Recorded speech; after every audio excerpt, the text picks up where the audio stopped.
الحلقة السابعة عن التواضع. أهلاً بيكم يا صحابي في حلقة جديدة. أنا عارف إنك ساعات بتحس نفسك أحسن من حد تاني، فتتعامل معاه وحش وتكون مغرور وتشوف الناس التانية أقل منك. تعالوا نشوف أصحابنا عملوا إيه في الموقف ده.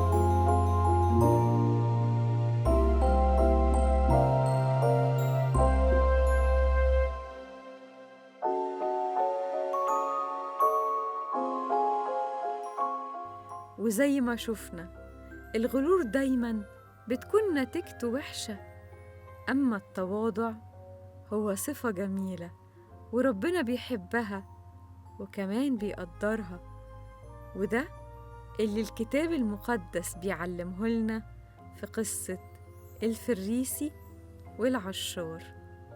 يلا بينا نسمعها سوا ونتعلمها من كتابنا المقدس. الرب يسوع كان عايز يعلمنا حاجة جميلة فحكى الحكاية دي.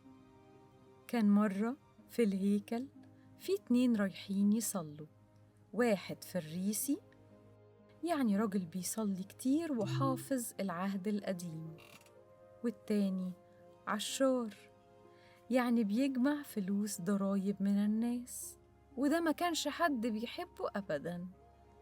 الفريسي وقف يقول: أشكرك يا رب لأني مش زي باقي الناس الظالمين الوحشين، بشكرك لأني مش زي العشار ده، أنا بصوم 2 مرات في الأسبوع وكمان بدفع عشور.